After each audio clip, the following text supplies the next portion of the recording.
Just Mining, le partenaire des professionnels et particuliers pour réussir vos investissements crypto présente Sud Radio Parlons Crypto, Thibaut Boutroux, Stéphane Moller. Bonjour à tous, bonjour Thibaut, bienvenue sur l'antenne de Sud Radio, vous écoutez Parlons Crypto. Aujourd'hui nous évoquons la fiscalité des cryptoactifs. Bonjour Stéphane, effectivement le 7 avril prochain débutera la campagne de déclaration de revenus et comme chaque année depuis quelques années maintenant, de nombreux investisseurs crypto vont se demander comment déclarer correctement leur investissement. Et oui, chaque semaine, Thibaut Boutroux et moi-même sommes heureux de vous accueillir ici sur l'antenne de Sud Radio pour partager avec vous notre passion des cryptos. Vous avez entendu parler du Bitcoin, de l'Ethereum et de l'émergence des cryptos. Vous avez envie de comprendre cet univers qui s'offre à nous. Alors décryptons pas à pas au fil de nos émissions cet univers passionnant. Thibaut, vous êtes associé fondateur au sein de la société Just Mining. Stéphane, on peut te retrouver tous les soirs de la semaine à 19h20 pour l'émission Conseil de famille sur cette même antenne. Tu es associé au sein du cabinet de conseil en gestion de patrimoine via Wealth Management et tu partages cette même passion que moi pour l'univers de la blockchain et des crypto-monnaies. Et oui, et chaque semaine nous tâcherons de comprendre quels usages on peut faire de toutes ces cryptos, de ces blockchains et en quoi tout ceci va changer notre monde. Aujourd'hui, comme chaque semaine, cette émission aura deux parties. Tout d'abord, Thibaut et moi vous ferons le tour d'un concept que nous allons approfondir. Aujourd'hui, Thibaut, nous allons parler de fiscalité. Vous avez acquis des cryptos, mais vous ne savez pas comment déclarer vos investissements ou vos plus-values. Cette émission est faite pour vous. Et pour mieux comprendre les enjeux fiscaux autour des blockchains, nous allons recevoir Pierre Morisot, CEO et fondateur de Waltio. On y reviendra. Alors on le rappelle, chaque semaine, le but de cette émission n'est pas de délivrer quelconque conseil en investissement. Ici, on va s'intéresser aux fondamentaux et notre objectif, c'est de vous faire découvrir un petit peu ce monde à travers des projets, des porteurs de projets, des témoignages.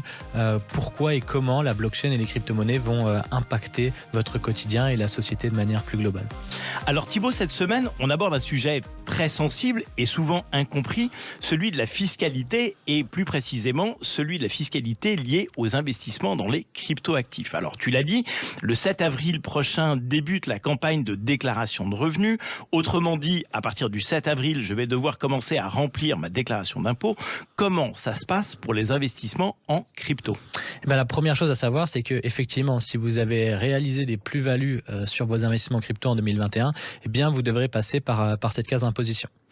Eh bien donc je vais payer, j'ai cru comprendre que c'était 30%, une forme de flat tax en fait. C'est ça, c'est basé sur la flat tax, c'est 30% PFU, prélèvement forfaitaire unique, qui est décomposé en fait en deux parties. On a 12,2% d'impôt qui est pour les impôts et on a 17,8% pardon, qui est sur le prélèvement social. Donc globalement le chiffre à retenir c'est 30% sur les plus-values, peu importe le montant des plus-values. Il n'y a pas de palier, donc on est réalisé 500 € ou 10 000 € de plus-value, on reste sur cette base de 30%. Donc si j'ai fait des plus-values, je déclare, si j'en ai pas fait, j'ai rien à déclarer. C'est un peu plus compliqué que ça. C'était trop simple. C'est ça. Effectivement, si tu as fait des plus-values en monnaie fiduciaire, donc en euros, à ce moment-là, voilà, tu as investi 10 000 €, ton portefeuille il vaut 20 000 € aujourd'hui, tu revends 20 000 €. Là, c'est très simple. Tu as fait des plus-values en euros, tu dois déclarer. Si tu es resté dans un circuit crypto, si par exemple tu as utilisé ce qu'on appelle des stablecoins, donc des actifs qui sont indexés à une valeur stable, généralement le dollar, là tu restes en crypto et donc ça, c'est pas des transactions qui sont génératrices d'impôts. Par contre, c'est pas parce que tu n'as pas fait de transactions en crypto que tu n'as rien à déclarer. Tu dois quand même déclarer tes comptes crypto à l'administration fiscale. Donc, si tu as un compte sur une plateforme comme Binance ou comme Coinbase, qui sont des plateformes qui ne sont pas immatriculées en France, tu dois déclarer ces comptes-là. Et toute omission de déclaration pour un compte, c'est quand même 750 € d'amende. Donc, mieux vaut ne pas oublier de déclarer. Donc, en fait, ça se déclare exactement de la même façon qu'un compte à l'étranger. C'est ça. Si tu as aussi un compte sur une néobanque type N26, tu dois aussi le déclarer. Par contre, si tu utilises une plateforme française, type Just Mining ou même une néobanque française, là, tu n'es pas obligé de déclarer parce que la société est immatriculée en France. Bon, sur le papier, ça semble assez simple. Alors, pourquoi autant de stress autour de ces déclarations ? Eh bien, parce que donc ça, c'est très simple. On a compris. La base des 30%, on a compris. Après, le calcul est un petit peu plus compliqué que ça à cause de la notion de bénéfice partiel. En fait, ce qui se passe, c'est que si tu investis 10 000 € euros et que demain ton portefeuille vaut 20 000 euros, si tu décides de ressortir ces 20 000 euros, là, globalement, tu es dans une configuration qui est très simple à comprendre. Il y a une transaction entrante, une transaction sortante, ok, il n'y a pas de problème. Par contre, si tu commences à multiplier les opérations, ou si jamais tu te dis, bon, bah voilà, j'ai investi 10 000, mon portefeuille il vaut 20 000, mais je décide de ressortir que 5 000. Tu pourrais te dire, bon, bah, j'ai sorti 5 000, j'avais investi 10 000, donc je suis encore sur mon investissement de départ, donc là, je suis pas dans mes plus-values. Mais en fait, le calcul, il fonctionne pas comme ça. Dans les 5 000 euros que tu vas récupérer, on va considérer qu'il y a une partie qui est de ta plus-value et une partie qui est de ton investissement de départ. Et donc là, tu comprends que plus tu vas multiplier les opérations, plus tu vas utiliser des mécanismes d'investissement différents, bah plus en fait tu vas complexifier l'opération finale et ça devient assez vite farfelu. On reparlera de tout ça avec Pierre tout à l'heure. Donc concrètement, dans l'exemple que tu évoques tout à l'heure, ça se passe comment ? Eh ben, ça se passe que tu as une formule de calcul qui est donnée, mais qui en réalité est adaptée dans une configuration très simpliste d'entrée-sortie. Donc si tu réalises 2-3 opérations dans l'année, globalement ça va bien se passer. Par contre, à partir du moment où tu vas les multiplier, où tu vas utiliser plusieurs plateformes, ça devient très vite impossible à faire à la main. Et si tu n'as pas d'outils derrière, tu vas vite te perdre. Pour transposer ça dans un univers qu'on connaît, en fait, ça ressemble beaucoup à la ressortie d'argent d'un contrat d'assurance vie, où en fait, à un retrait correspond une partie de plus-value et une partie de capital, mais c'est beaucoup plus facile dans l'assurance vie, parce que comme tout ressort du même compte, en fait, il est assez facile pour l'assureur de vous donner cette quotité, cette quote-part de plus-value qu'on ressort du contrat. Alors, et quand on multiplie les contrats d'assurance vie et quand on multiplie les sorties des contrats d'assurance vie, on fait la somme de chacune des plus-values qu'on réalise sur chacun des contrats. Donc, c'est beaucoup plus facile, en fait, dans le monde réel que ça ne l'est dans les cryptos. Pour l'instant, ouais. Bon, on verra qu'il y a des outils pour faciliter ces calculs dans la seconde partie de notre émission. On se retrouve dans 2 minutes après une courte page de publicité avec Pierre pour parler de la fiscalité et de Waltio et pour parler de la fiscalité dans cet univers des cryptoactifs. Just Mining, le partenaire des professionnels et particuliers pour réussir vos investissements crypto présente Sud Radio Parlons Crypto, Thibaut Boutroux, Stéphane Moller. Donc aujourd'hui, nous parlons de fiscalité dans l'univers des cryptoactifs. Et nous sommes en compagnie de Thibaut Boutroux, mon acolyte chaque semaine, et de notre invité de la semaine, Pierre Morisot, le CEO de Waltio. Donc blockchain, bitcoin, mining, finances décentralisées, métaverse et aujourd'hui fiscalité des cryptoactifs. Aujourd'hui, nous recevons donc Pierre Morisot, fondateur et CEO de Waltio, une société française qui développe des outils pour automatiser la déclaration de ces cryptoactifs auprès de l'administration fiscale. Pour nos auditeurs qui viennent de nous rejoindre, Pierre, est-ce que tu peux nous expliquer en quoi consiste le métier de Waltio et comment diable t'es venue l'idée de créer cet outil? Bonjour, déjà, merci de me recevoir. Waltio, en fait, c'est ça, aide les personnes qui détiennent des crypto-monnaies à calculer leur plus-value et à pouvoir les déclarer le plus rapidement possible et donc le plus facilement. Alors comment diable te vient cette idée? Eh ben, c'est assez simple, assez logique. À un moment où il y a eu quelques plus-values qui ont été réalisées et au bout d'un moment, on se dit mais comment est-ce que je vais calculer? Moi-même, j'étais analyste financier, donc un petit peu d'expérience dans le sujet tant juridique que analyse de données. Et je réalise qu'en fait, c'est absolument pas accessible à chaque personne de pouvoir calculer ses plus-values, ou en tout cas, il faut passer plusieurs heures à construire un modèle.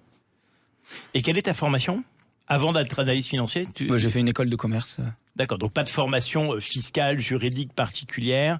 Tu viens de l'univers financier et c'est en voulant finalement calculer tes propres plus-values qu'à un moment tu t'es dit il faut créer un modèle et sinon on n'y arrivera pas. Exactement. En fait, j'aimais bien les sujets comptables.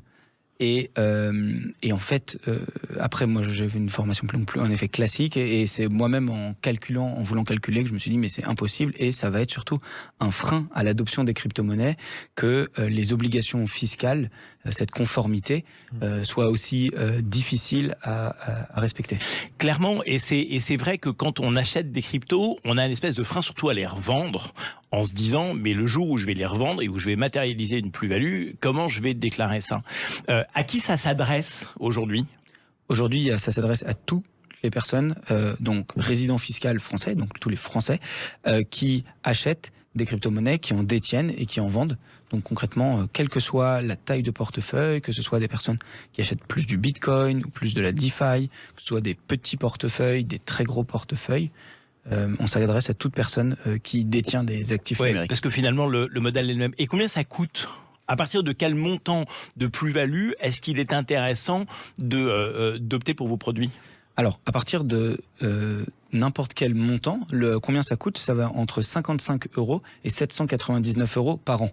Donc, il y a des formules donc, à 55 € qui est relativement accessible pour une solution qui aide à suivre son portefeuille, à calculer les plus-values et qui pré-remplit les liasses fiscales.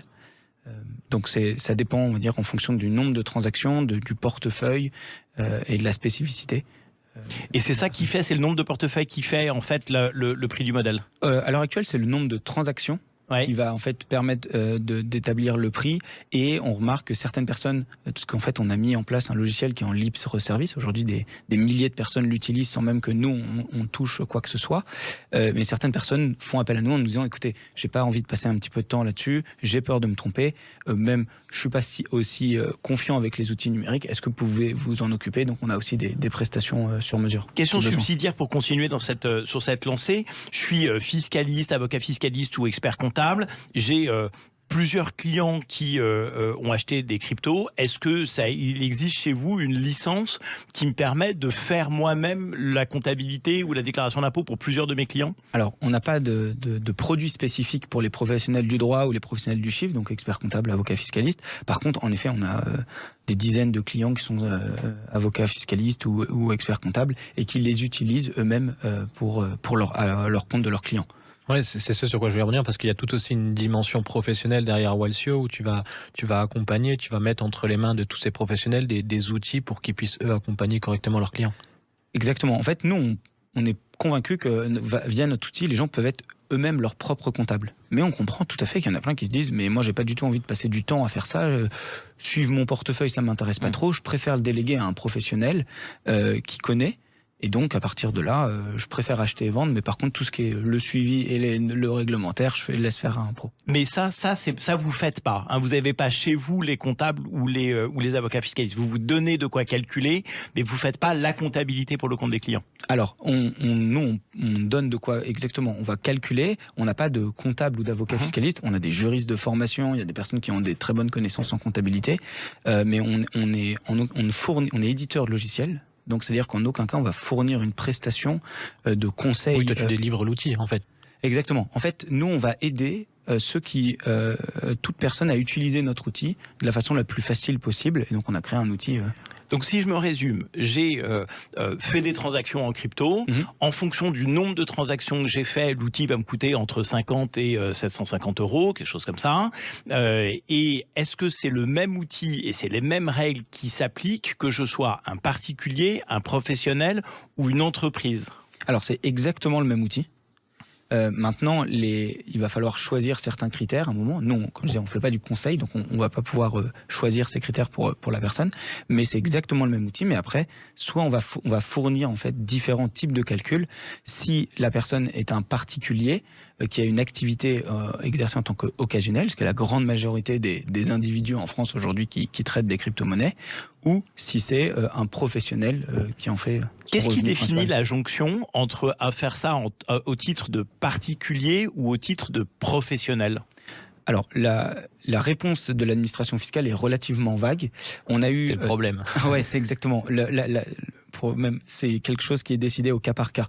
Évidemment, ça n'aide pas beaucoup. Mais il y a eu, en tout cas, une avancée lors du projet de loi de finances, donc la dernière loi qui a été votée cet hiver en décembre. On sait que les critères pour décider de qualifier une activité entre professionnelle ou occasionnelle, ces critères sont exactement les mêmes que ceux pour une activité de trading d'instruments financiers, donc de titres, d'actions, forex.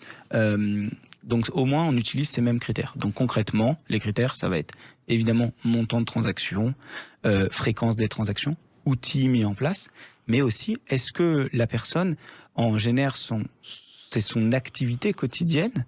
Est-ce que c'est sa source principale de revenus?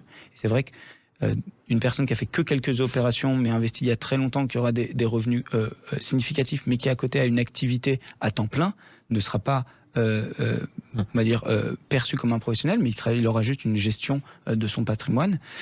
Par contre, c'est vrai que quelqu'un qui n'a pas d'activité et trade toute la journée, n'a aucun métier, aura un risque que son activité soit requalifiée comme Et professionnelle. ça, c'était un gros point de friction dans l'écosystème Ouais. parce que justement, la jonction entre les deux était très floue. Il y a beaucoup de gens qui avaient peur ou qui ne savaient pas comment déclarer parce qu'ils avaient cette hantise en fait d'être requalifiés en tant que professionnels. Et on a vu beaucoup de gens même quitter à un moment donné le territoire français à cause de ce flou-là. Donc c'est important que ce soit clarifié. Ah oui, en fait, ce qui est incroyable, c'est que si j'ai acheté du Bitcoin il y a 10 ans à 1 euro et qu'aujourd'hui j'en revends 2 par an et que je gagne 80 000 euros, ça peut représenter plus que mon revenu de mon travail et par conséquent je peux être qualifié de professionnel alors qu'en fait j'ai rien du tout de professionnel, c'est juste que j'ai acquis des bitcoins il y a 10 ans et que j'en revends 2 par an aujourd'hui parce que ça représente l'essentiel de mes revenus, donc c'est un critère suffisamment significatif pour qu'on puisse m'appliquer cette règle-là.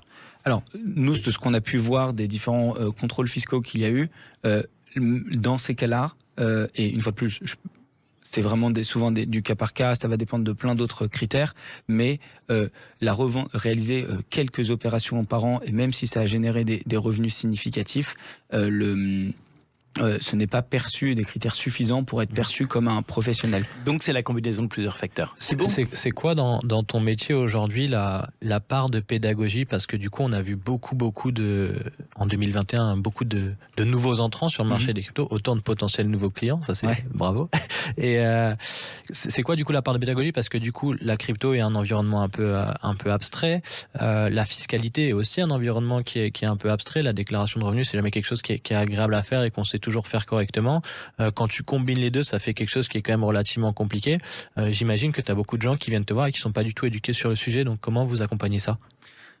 Déjà, il y a plusieurs axes d'accompagnement. Le premier point, c'est évidemment prendre un peu de temps et utiliser, échanger avec les influenceurs. Souvent, les gens ont beaucoup de questions et donc apprécient avec leur influenceur préféré ou avec leur média préféré avoir des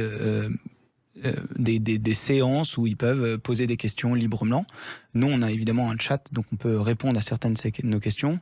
On produit des livres blancs aussi tous les ans qui en fait partagent publiquement l'information. C'est-à-dire qu'au tout début, l'information était payante, elle l'est encore si on va voir un professionnel du droit, mais l'idée étant de la rendre publique pour tout le monde et dire voilà ce qu'est l'information, voilà comment les gens doivent calculer et déclarer.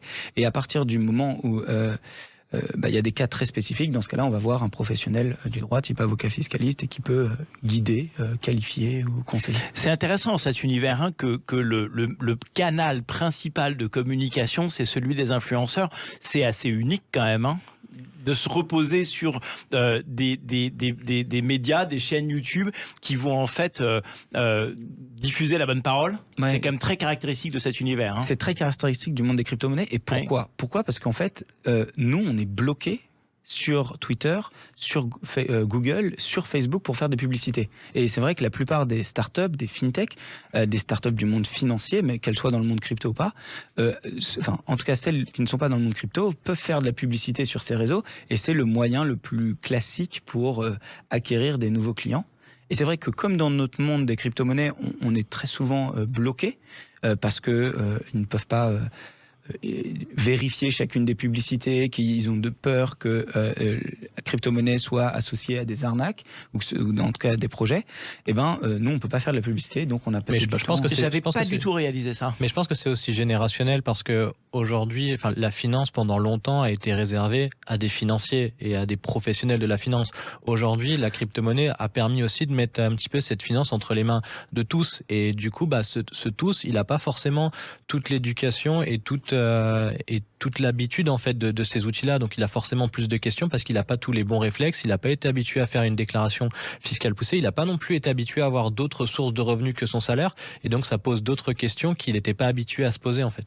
Oui, c'est vrai qu'on s'est souvent fait la réflexion avec Thibaut qu'en France, beaucoup d'entre nous sont passés de la case livret A à la case crypto sans jamais passer par la case je détiens des actions, je détiens des obligations, je détiens des produits structurés. C'est-à-dire qu'en fait, la France a cette particularité d'être très active dans l'univers des cryptos et on vient d'un univers dans lequel la connaissance que l'on avait de la chose financière était quand même très très faible au regard de ce qui se fait dans d'autres pays. Je suis entièrement d'accord. Je pense que détenir des crypto-monnaies, c'est un des plus grands moyens d'éducation financière qu'il existe.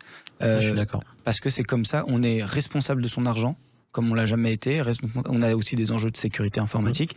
Et après, on devient, comme le régime fiscal requiert de suivre toutes les transactions, ce qui est, on en parlait, assez fastidieux, assez chronophage, si on veut le faire sans outils spécifiques, donc on devient aussi son propre comptable, quoi. Donc, Bon point de bascule avec le sujet d'après, qui est celui de la finance décentralisée, Thibaut.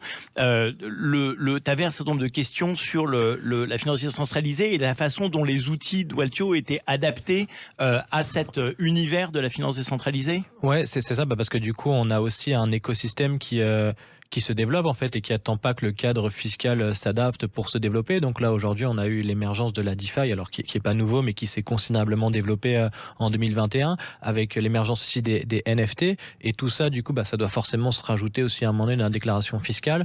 À quel point les outils de Waltio sont compatibles avec toutes ces nouveautés? En effet, au tout début, donc il y a encore 3 ans, même si c'était pas le vrai début, les opérations qui étaient réalisées, c'était surtout acheter et vendre. Et on a vu... sur 3-4 plateformes aussi, c'est ça. Il y avait aussi une pluralité de plateformes qui était plus restreinte qu'aujourd'hui.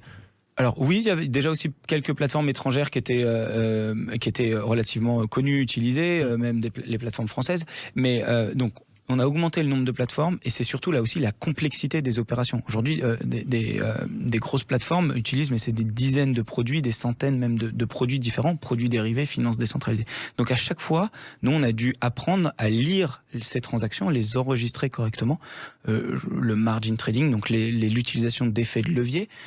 Dans le monde financier traditionnel, c'est relativement réservé aux experts, aux professionnels. Dans le monde de la crypto, c'est hyper facile, c'est accessible, c'est un peu gamifié. Donc nous, on a dû complètement adapter nos outils. Donc aujourd'hui, on a intégré un grand nombre des blockchains de façon et de tous les protocoles DeFi. On en ajoute au quotidien pour vous donner un ordre de grandeur, un chiffre. Nous, on supportait par API 10 plateformes il y a un an. Aujourd'hui, on en supporte plus de 100. Donc que ce soit des API, chaînes... c'est des petits connecteurs qui permettent en fait de se connecter aux plateformes pour récupérer les codes qui sont générés à chaque transaction et calculer la fiscalité à partir de ces codes. C'est un langage, c'est un protocole de communication entre deux applications. Et donc, pour faire très simple, c'est ce qui fait le lien entre la plateforme et l'outil de Waltio, tout simplement. Et qui permet de connecter. Ce qui est incroyablement complexe, et pour revenir à des choses très terre à terre, c'est que très concrètement, si je fais du minage, par exemple, je génère avec une transaction, je génère un bitcoin que je vais avoir dans mon portefeuille. Comment est-ce qu'on calcule la plus-value de ce bitcoin que j'ai généré? Est-ce que je déduis le coût de l'électricité qui m'a permis de générer ce bitcoin, ou est-ce que finalement le bitcoin il est né de nulle part et il constitue en lui-même une plus-value? Alors, on va prendre deux exemples. Normalement, le minage, c'est une activité de professionnel, donc les revenus doivent être déclarés en tant que bénéfices non commerciaux, ou sinon, il faut avoir enregistrer une société. Ce qui se passe, la réalité des choses, c'est qu'aujourd'hui, la très grande majorité des gens qui souhaitent miner ou stacker, ou en tout cas générer, on va dire, des revenus passifs, utilisent des intermédiaires, donc des plateformes qui sont spécialisées dans ces sujets, donc qui sont des plateformes d'investissement en crypto-monnaie, typiques comme Just Mining. Et donc, nous, on a enregistré, donc on enregistre et on lit ces transactions.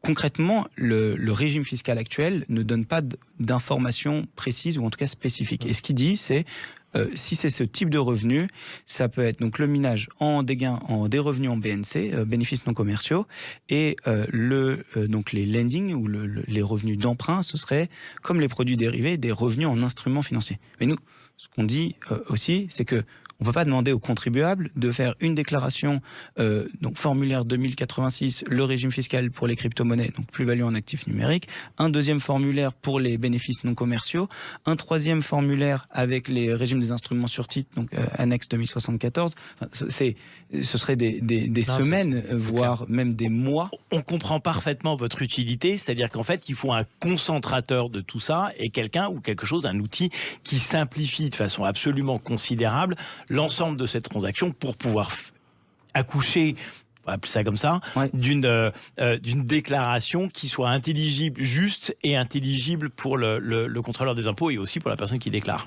Et ça, c'est aussi le fait est qu'on a du coup un cadre fiscal sur les crypto-monnaies qui commence un petit peu à dater, qui mériterait d'être remis à jour ou en tout cas d'être précisé. Et ça, c'est un vrai sujet. Et je sais que tu travailles beaucoup sur ça, notamment avec Bercy et avec différents députés pour justement simplifier tout ce travail fiscal. Parce qu'en plus, aujourd'hui, on a vu les dernières études qui disent qu'il y a plus de Français qui détiennent aujourd'hui des crypto-monnaies que des actions. Donc, il est nécessaire de se pencher sur le sujet et de faire une simplification. C'est tout à fait vrai.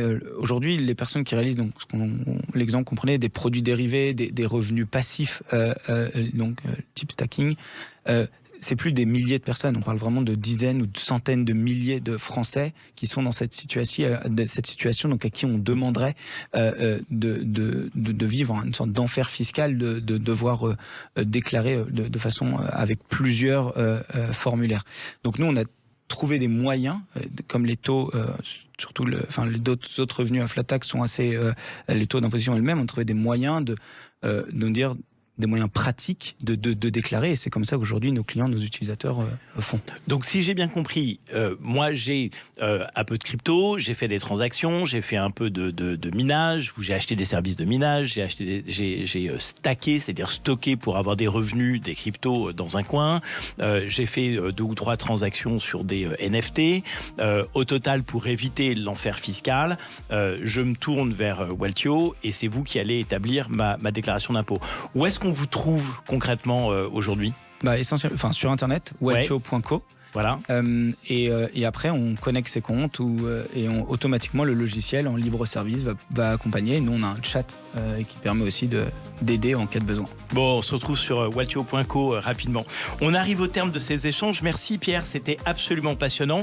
Et jamais j'aurais imaginé pouvoir parler de la fiscalité en disant que c'était passionnant.